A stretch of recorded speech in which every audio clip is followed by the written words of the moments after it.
Wisconsin, Congressman Bryan Steil, chairman of the House Administration Committee. Congressman, welcome. Thanks for coming on. Before we get to what's happening in the Senate, could we start with the comments by Hakeem Jeffries there, the congressman, that Trump wants to inflict pain on the American people?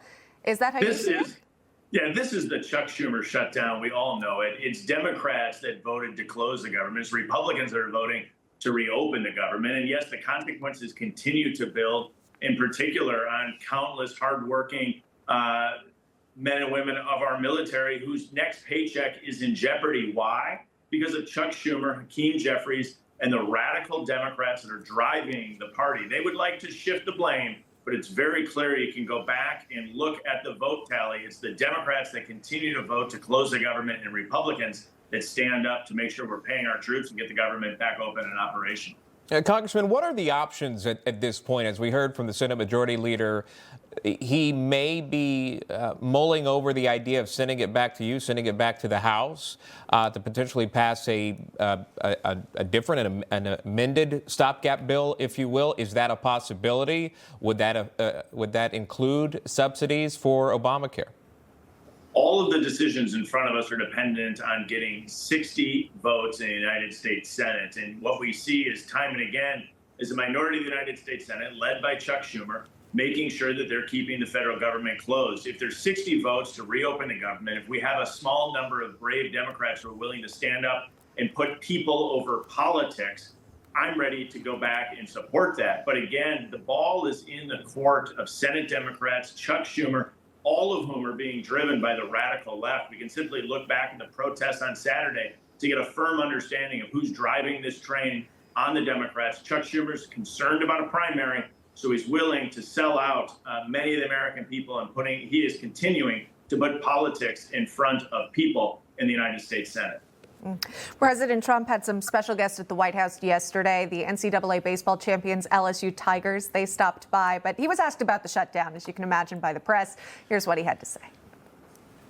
They have what's called a Trump derangement problem. Have you heard about that problem? Because that's the only reason this could be possible.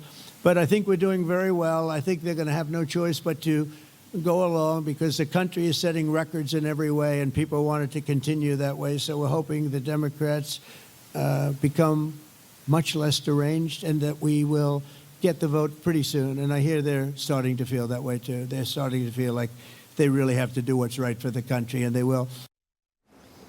Do you share the optimism that we could see something soon? I mean, you know, we were kind of waiting to see what might happen over the weekend with the No Kings protests that you pointed out here. So now could we see some negotiations?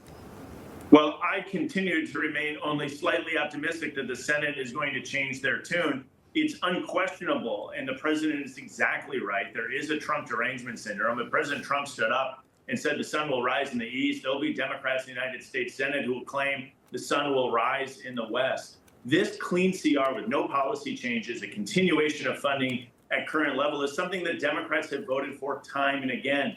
What changed for the Democrats isn't the policy, it's the politics. And the Democrats are beholden to the radical left, looking for any symbolic effort to challenge Trump.